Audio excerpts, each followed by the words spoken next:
दोस्तों कुरान पाक की सूरह तलाक की आयत 12 के अंदर अल्लाह पाक फरमाते हैं, वो अल्लाह ही तो है जिसने 7 आसमान पैदा किए और ऐसी ही ज़मीनें जिनमें इसके हुक्म उतरते रहते हैं, ताकि तुम लोग जान लो कि अल्लाह ताला हर चीज़ पर कादिर है और ये कि वो अपने इल्म से हर चीज़ पर अहाता किए हुए है। इसके बाद सूरह अल बकरा की आयत 29 के अंदर अल्लाह पाक इरशाद फरमाते हैं, वही तो है जिसने सब चीज़ें जो ज़मीन में हैं तुम्हारे लिए पैदा की, फिर आसमान की तरफ मुतवज्जे हुआ तो इसको ठीक 7 आसमान बना दिया और वो हर चीज़ से खबरदार है। इन आयत मुबारक से ये वाज़ेह हो जाता है कि वो आसमान जिसे हम अपनी ज़ाहिरी आंखों से आज देख रहे हैं वो महज एक आसमान तक महदूद नहीं है, बल्कि बिल्कुल इसी तरह के और इसी से मिलते जुलते 7 आसमान या कायनातें मौजूद हैं जो हमारी नज़रों और सोच से बहुत बहुत दूर हैं। बिल्कुल इसी तरह से 7 ज़मीनों का भी जिक्र किया गया है जो एक साहिब अकल शख्स के दिमाग में ये सवाल ज़रूर पैदा कर सकती हैं कि तय बतय 7 आसमानों से और 7 ज़मीनों से दरअसल मुराद क्या है। क्या वाकई हमारी इस कायनात के जैसी कई और कायनातें भी वजूद रखती हैं जहाँ पर इंसानों जैसी या कोई भी और मखलूक वजूद रखती है और यहाँ पर अल्लाह ताला के अहकामात भी नाजिल होते हैं जो कि हमारी मौजूदा कायनात से बिल्कुल अलग और जुदा हैं, या फिर इससे मुराद ज़मीन के गिर्द मौजूद कुदरती हिफाजती तहें जैसे कि ट्रोपोस्फेयर, स्ट्रेटोस्फेयर, मेजोस्फेयर, थर्मोस्फेयर, ज़मीन का कुदरती मैग्नेटिक फील्ड या फिर ओजोन लेयर वगैरह हैं जो कि हमारी ज़मीन को हर लम्हा खला से आने वाले बैरूनी खतरात से बचाती हैं और ज़मीन पर ज़िंदगी के वजूद को कायम रखने के लिए इंतहाई ज़रूरी हैं।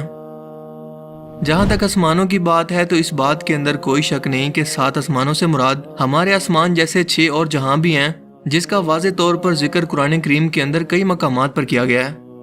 कुरान करीम के अंदर 250 से ज़्यादा मकामात पर आसमान का जिक्र किया गया है, जैसा कि सूरह अन-नबा की आयत 12 के अंदर अल्लाह पाक इरशाद फरमाते हैं, और हमने तुम्हारे ऊपर 7 मजबूत आसमान बनाए।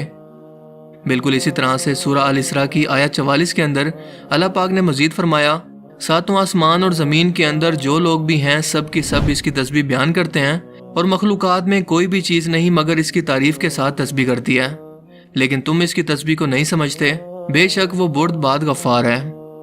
यानी कि खालिक कायनात ने सिर्फ एक नहीं बल्कि 7 कायनातें बनाई और इन्हीं कायनातों के अंदर ज़मीन की तरह की ही कई ज़मीनें मौजूद हैं जहाँ पर कई नामालूम मखलूकात आबाद हो सकती हैं, जैसा कि हज़रत आदम अलैहिस्सलाम के ज़मीन पर आने से पहले ज़मीन पर जिन्नात आबाद थे। इसके अलावा नबी पाक सल्लल्लाहु अलैहि वसल्लम का सफ़र मेराज इस बात का वाज़ेह तरीन सबूत है जब अपनी जनती सवारी बुराक पर सफ़र करते हुए हज़रत जिब्राइल अलैहिस्सलाम के हमरा तमाम आसमानी रास्तों को आप सल्लल्लाहु अलैहि वसल्लम ने पार किया, जिसके अंदर 7 आसमान भी शामिल हैं। आपने पहले आसमान पर जिसका नाम रुकैया है और ये दूध से भी ज़्यादा सफ़ेद है, यहाँ पर हज़रत आदम अलैहिस्सलाम से मुलाकात की। फिर दूसरे आसमान पर जिसका नाम फैदूम या माउन है और ये ऐसे लोहे का बना है जिससे रोशनी की शुआएं फूटती हैं, यहाँ पर हज़रत ईसा और याह्या अलैहिस्सलाम से। जबकि तीसरे आसमान पर जिसका नाम मलकूत है और ये तांबे का बना है, यहाँ पर हज़रत यूसुफ अलैहिस्सलाम से। चौथे आसमान पर जिसे ज़ोरा कहते हैं और ये सफ़ेद चांदी से बना है, यहाँ पर हज़रत इदरीस अलैहिस्सलाम से। पांचवें आसमान पर जिसे मजीना कहते हैं और ये सुर्ख सोने का बना है, हज़रत हारून अलैहिस्सलाम से। छठे आसमान पर जिसका नाम खालिसा है और ये चमकदार मोतियों से बना है, यहाँ पर हज़रत मूसा अलैहिस्सलाम से। और सातवें आसमान पर जिसका नाम लाबिया या दामे है और ये सुर्ख याकूत से बना है, यहाँ पर हज़रत इब्राहीम अलैहिस्सलाम से मुलाकात की। और इसी जगह पर बैतुल मामूर भी मौजूद है, यानी कि ज़मीन पर मौजूद खाना काबा की ही तरह का एक और काबा जिसका हर वक्त 70,000 फरिश्ते तवाफ़ करते हैं और जो एक बार इसका तवाफ़ कर ले इसकी दोबारा ज़िंदगी भर बारी नहीं आती। इन्हीं 7 आसमानों के ऊपर जन्नत और जहन्नुम मौजूद हैं और जन्नत का हर दर्जा एक सियारे की सूरत में मौजूद है। इसी तरह जहन्नुम के भी 7 दर्जे हैं, यानी कि 7 सियारे या प्लैनेट इसके ऊपर सिदरतुल मुंतहा यानी कि बेरी के दरख्त तक मौजूद हैं, जो कि हर मखलूकात की हद है। और इससे आगे कोई भी मखलूकात अगर बढ़ना भी चाहे तो वो जल कर खाक में बदल जाएगी। लेकिन अल्लाह के रसूल सफ़र मेराज पर इससे भी आगे तशरीफ़ ले गए और हज़रत जिब्राइल अलैहिस्सलाम इस दरख्त के पास ये कहकर रुक गए कि ए अल्लाह के रसूल, ये मेरी हद है, अगर मैंने इससे एक कदम भी आगे बढ़ने की कोशिश की तो मेरे पर जल जाएंगे। सिदरतुल मुंतहा के ऊपर अल्लाह ताला का अर्श मौजूद है जो कि ज़मीन और आसमान या इस पूरी कायनात का अहाता किया हुआ है। क़यामत के रोज़ हर जिंदा चीज़ को फना होना है, इसलिए जन्नत और जहन्नुम को 7 आसमानों से अलग या जुदा बनाया गया है, क्योंकि क़यामत के बाद भी वो कायम रहेंगी। दोस्तों, कुरान करीम की जिन आयात के अंदर आसमानों के बाद ज़मीन जैसी 7 ज़मीनों का जिक्र मौजूद है, इससे मुराद ज़मीन की तह में मौजूद कोई लेयर्स नहीं है, मसलन क्रस्ट, मेंटल और कोर वगैरह। बल्कि इन्हीं आसमानों में ज़मीन जैसी कई और ज़मीनें भी मौजूद हैं, और इन आयात के अंदर ज़मीन का हवाला देने का मतलब ये है कि वहाँ पर भी हमारी अर्थ की ही तरह कोई ज़िंदगी मौजूद हो सकती है, और ये ज़िंदगी किस सूरत के अंदर मौजूद है हम कुछ नहीं जानते। और इसकी मिसाल देने की वजह यह है कि ज़मीन ज़िंदगी की अलामत है और इंसान भी सिर्फ इसी के बारे में जानते हैं। जब इंसान की मौत का वक्त करीब आता है तो इसकी रूह को हर एक आसमानी दरवाजे से गुजार कर आलम अरवाह के अंदर ले जाया जाता है, जहाँ पर क़यामत तक आने वाली रूहें इंतजार करती हैं। हर एक आसमानी दरवाजे पर निगहबान फरिश्ते इस रूह का हसब नसब पूछते हैं और फिर इसे इस दरवाजे से गुजरने देते हैं।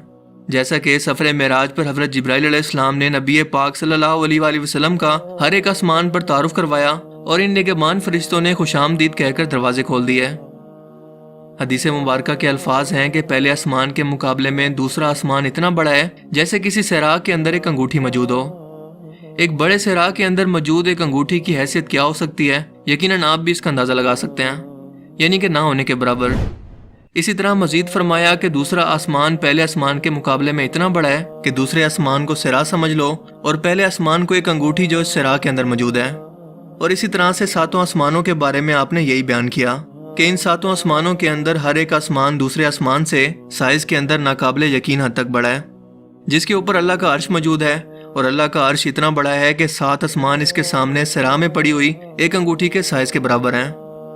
इसी बात को आज साइंस मल्टीवर्स थ्योरी कहकर कुछ इस तरह से इसकी वजाहत करती है कि हमारी इस कायनात जैसी कई और कायनातें भी मौजूद हैं जो एक दूसरे से जुदा और अलग अलग हैं।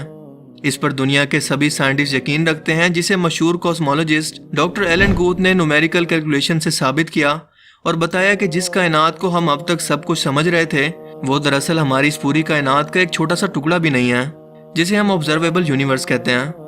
बल्कि असल कायनात यानी कि नॉन ऑब्जर्वेबल यूनिवर्स इसके मुकाबले में 3 × 10 की पावर 23 टाइम्स गुना बड़ी है।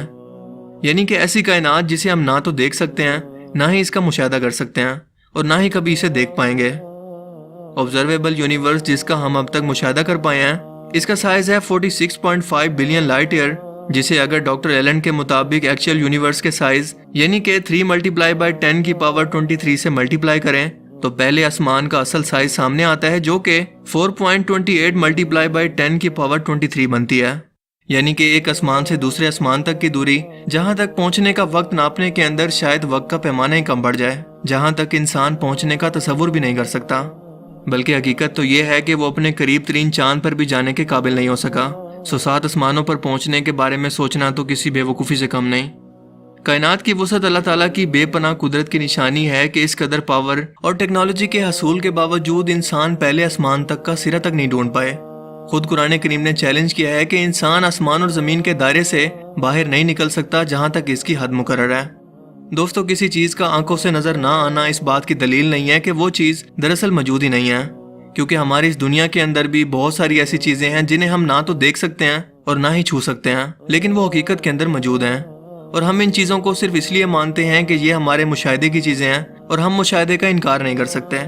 मसलन gravity, dark matter, dark energy, electromagnetic waves और इस तरह की कई चीज़ें हमारी दुनिया और कायनात के अंदर मौजूद हैं, लेकिन हमें नज़र नहीं आती।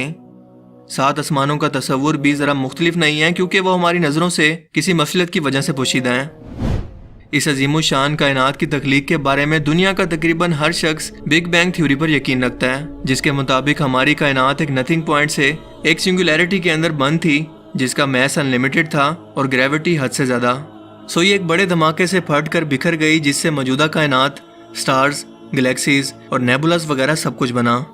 और ये भी कि यह हर लम्हा रोशनी की रफ्तार से मुसलसल अब तक फैल रही है, जैसा कि धमाके के बाद होता है कि चीज़ें दूर दूर तक बिखर जाती हैं, और जब इस धमाके की शिद्दत ख़त्म होगी तो ये फिर से वहीं पर वापस लिपटना शुरू कर देगी जहाँ से इसका आगाज़ हुआ।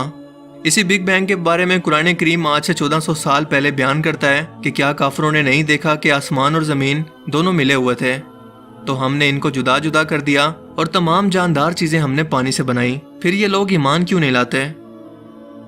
जबकि इस कायनात के खात्मे से मुतल्लिक अल्लाह पाक फरमाते हैं कि क्या तुम नहीं देखते कि जितनी चीज़ें ज़मीन में हैं सब कुछ खुदा ने तुम्हारे ज़ेरे फरमान कर रखी हैं, और कश्तियाँ भी जो इसके हुक्म से दरिया के अंदर चलती हैं, और वो आसमान को थामे रखता है कि ज़मीन पर वो गिर ना पड़े मगर इसके हुक्म से। बेशक खुदा लोगों पर निहायत शफकत करने वाला और मेहरबान है। दोस्तों यहाँ पर आसमान को थामने की बात करना कि वो गिर ना पड़े, इससे मुराद आज की ज़बान के अंदर साइंस की ज़बान में बिग क्रंच थ्योरी है, जिससे मुराद ये है कि जिस रफ्तार से हमारी ये कायनात फैल रही है, इसी रफ्तार से एक दिन सुकड़ कर फिर से एक सिंगुलैरिटी के अंदर बदल कर बिल्कुल ख़त्म हो जाएगी, यानी कि रिवर्स होकर, बिल्कुल एक गुब्बारे की तरह जिसके अंदर हवा भर कर इसे खोल दिया जाए और इसके बाद वो अपनी असली हालत के अंदर वापस आना शुरू कर दे। बिल्कुल यही हाल ग्रेविटी भी पूरी कायनात का करेगी। और ज़रा सोच कर देखें कि ये ग्रेविटी जैसी फोर्स दरअसल है क्या, जो हमें नज़र नहीं आती लेकिन वजूद रखती है। एक ऐसी ताकत जो निज़ाम कायनात संभाले हुए है लेकिन इंसानों के कंट्रोल में नहीं। यकीनन ये अल्लाह का हुक्म है, वरना पूरा आसमान और इसमें मौजूद हर एक चीज़ आज ही इंसानों पर गिर पड़े। आज से 1400 साल पहले इस कायनात के पैदा करने, इसके खात्मे और इसकी वसतों को अरब के सराग के अंदर जब किसी भी किस्म का कोई फल्कियाती या कॉस्मोलॉजी का कोई इल्म मौजूद ही नहीं था, किसने अपने प्यारे पैगंबर को ये सब बातें इतने वाज़ेह अंदाज के अंदर बयान की, जिसे आज 21वीं सदी की साइंस आज के दौर की सबसे बड़ी दरियाफ्त के तौर पर पेश करके फ़ख्र महसूस करती हैं। यकीनन इस खालिक ने जो इस पूरी कायनात को पैदा करने वाला और इसके राजों को जानने वाला है, वो इस पूरी कायनात का अकेला बादशाह है, जिसके दस्ते कुदरत के अंदर इस पूरी कायनात का हर एक ज़रा है और वो इस ज़रे से भी गाफिल नहीं है। मुझे उम्मीद है कि आज की इस वीडियो से आपको बहुत कुछ नया जानने को मिला होगा और ये वीडियो आपको पसंद आया होगा। अगर ये वीडियो आपको अच्छा लगा तो इसे लाइक कीजिए और मज़ीद इस तरह के इन्फॉर्मेटिव वीडियोस के लिए इस चैनल को ज़रूर सब्सक्राइब करें। अब मैं मिलूँगा आपसे एक नई इंटरेस्टिंग वीडियो में, तब तक के लिए अपना बहुत सा ख्याल रखिएगा। Thanks for watching this video. अल्लाह हाफिज़।